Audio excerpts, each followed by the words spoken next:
kaidah yang kedua, segala yang datang dari Allah itu tidak mungkin buruk. Tidak mungkin. Kenapa kita diminta untuk taat dengan mutlak? Karena segala yang datang dari Allah pasti baik. Ya, pasti baik. Karena Allah menurunkan segala maslahat sesuai kebutuhan kita. Cuma manusia kadang-kadang, menginginkan sesuatu dengan pikiran pendeknya yang bukan kebutuhannya. Al-Baqarah 216.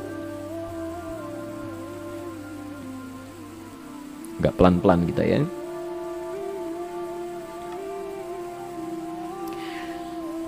Bapak Ibu kalau diminta milih, pilih motor, pilih mobil.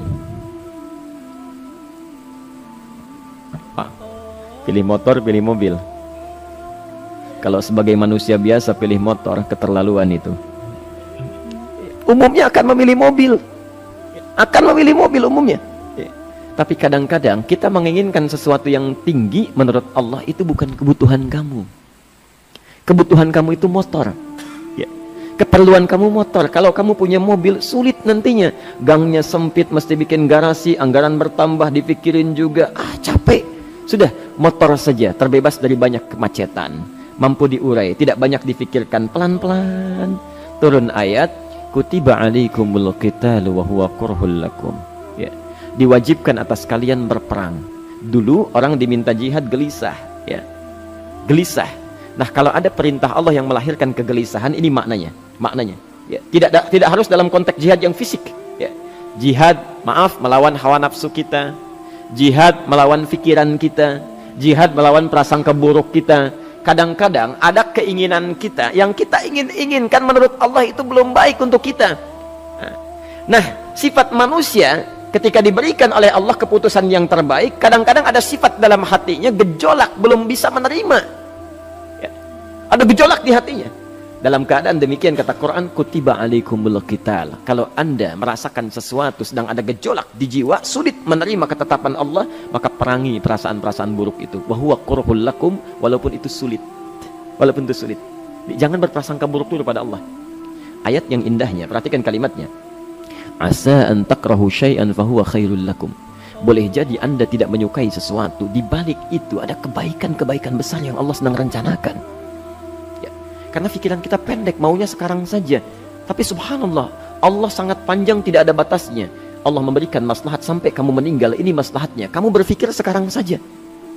Wa asa an tuhibbu syai'an wa huwa syarrul lakum. Sedangkan boleh jadi di balik yang kita sukai ada keburukan yang sedang menunggu kita di depan ini, kamu tidak tahu. Ya. Apa logikanya? Wallahu ya'lamu, Allah tahu masa depan yang akan terjadi menimpa kita, wa antum la ta'lamun, sedangkan kalian tidak bisa membaca masa depan. Ya. Saya punya adik perempuan datang lalu meminta doa. Kak, saya ingin tes katanya, ya, di salah satu bank. Kemudian sudah pada tahap akhir yang menurut hitung-hitungan manusia dan perkiraannya insya Allah lulus. Karena tidak ada alasan apa-apa lagi untuk tidak meluluskan.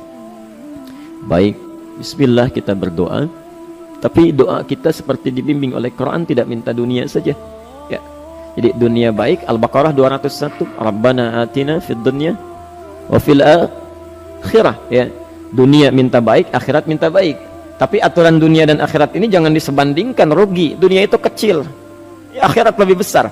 Dunia itu kecil. Makanya diatur di Al-Qasas, ya, ayat 77 sampai 78 itu aturannya, wabtaghi fima atakallahu daral akhirah wala tansa nasibaka minad dunya.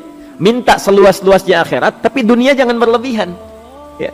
Sekedar mencukupi kebutuhan kita saja. Ya. Pakaian, Bapak Ibu sekalian, ya, kita beli pakaian sesuai kebutuhan saja, jangan berlebihan. Ya. Cukup ketika kita akan sholat, layak, indah dalam pandangan Allah. Ketika kita akan bermuamalah, bagus, tidak mengecewakan orang lain, sudah. Maka waktu selebihnya, ketika kita mencari sesuai kebutuhan, waktu selebihnya bisa digunakan untuk memperbanyak ibadah. Tidak banyak energi terbuang, uang juga terbuang, tenaga juga terbuang. Bayangkan kalau keinginannya macam-macam. Wah, ingin baju terbaru, ingin tasnya Hermes, mereknya dari Paris, sekarang juga mesti dibeli. Wah, uangnya sudah 400 juta keluar, tenaga mesti keluar, beli tiketnya macam-macam dan sebagainya. Habis waktu untuk mengejar dunia, ibadah tertinggalkan. Di rumusnya dunia itu secukupnya saja. Nah, Yang paling menarik, kita doakan supaya Allah memberikan kebaikan dunia dan akhiratnya yang paling utama. Maka datanglah dengan lesu mengatakan, saya tidak lulus katanya. Kenapa? Saya bilang, saya tidak tahu, saya sudah berusaha. Tapi konon kabarnya, saingan saya adalah anak salah satu pejabat. Masya Allah. Saya bilang, kamu jangan bersedih. Kamu menginginkan sesuatu dengan pikiran pendek, Allah pasti memberikan yang terbaik yang tidak terlukiskan nanti. Subhanallah, pekan beberapa hari setelah itu, muncul berita, ternyata dia diterima di bank syariah. Dia menginginkan sesuatu yang diinginkan, Allah menginginkan lebih dari apa yang dia harapkan. Dikasih bank syariah, di situ terjaga, meningkat keagamaannya, terjaga hijabnya, segalanya, dan disitulah kemudian diarahkan untuk menemukan jodohnya. Masya Allah. Dia berpikir saat itu Allah merencanakan masa depannya. Ya. Jadi apa yang Allah sudah rencanakan pasti baik, Pak, Bu. Jadi tadi dari salat subuh yang pertama kali ingin disampaikan adalah, coba dilihat sampai subuh ini, adakah aturan Allah dan Rasulnya yang sampai subuh ini pernah kita langgar, pernah kita ragukan. Barangkali itu yang membuat kehidupan kita sulit.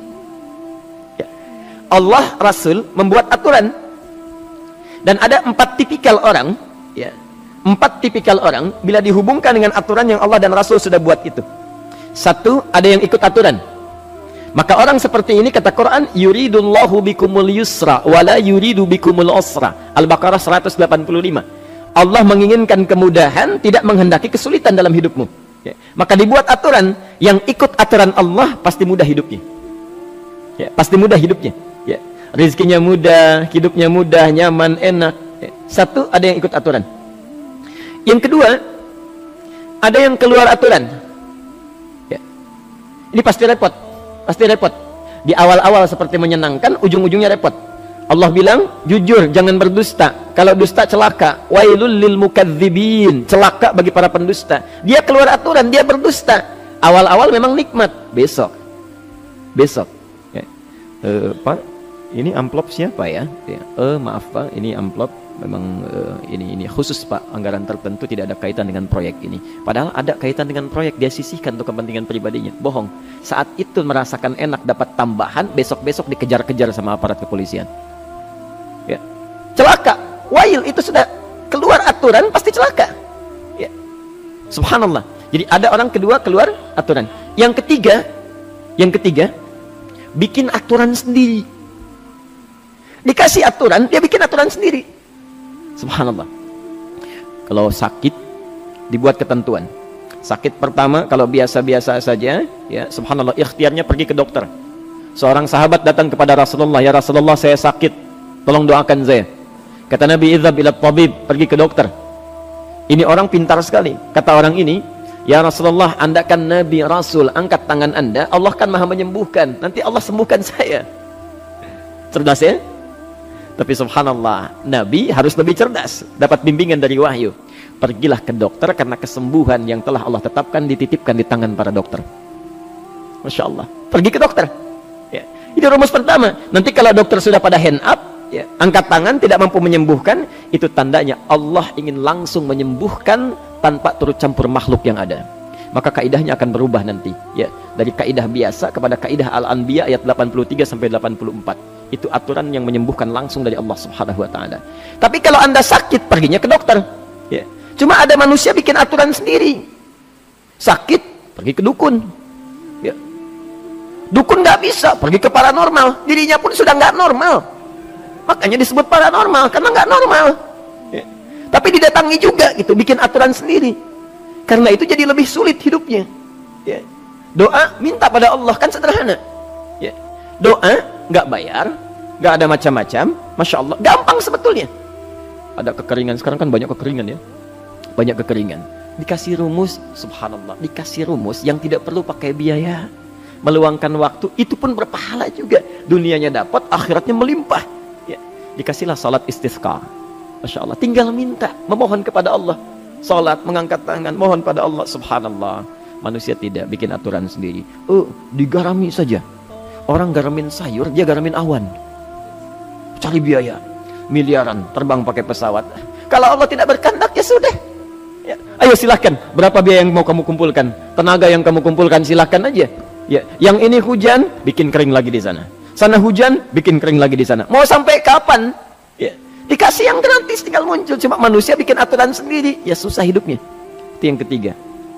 Yang keempat, ada orang nggak mau diatur.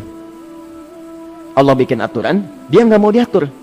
Ya, Masya Allah. Ini yang luar biasa. Inilah yang fasik. Fasik itu keluar dari aturan, menyimpang, tidak mau diatur dia. Ya, tidak mau diatur. Karena itu Bapak Ibu sekalian, dari ayat yang pertama ini, ya, mari kita evaluasi sampai dengan hari ini subuh. Dari ayatnya memang sederhana, singkat, padat, cuma satu ayat. Tapi meminta kita untuk melihat, sudahkah sampai hari ini taat pada Allah dan Rasulnya? Yang kedua, ketaatan kita apakah selalu ragu atau sudah melahirkan keyakinan yang paripurna? Ya. Yang ketiga, pelajari aturan-aturan Allah terkait kehidupan kita. Aturan salat, aturan muamalah, ya, aturan beraktivitas, aturan berumah tangga. Pelajari itu supaya mendapatkan kemudahan. Biasanya kesulitan didapatkan karena kita belum mengenal aturan Allah dan Rasulnya.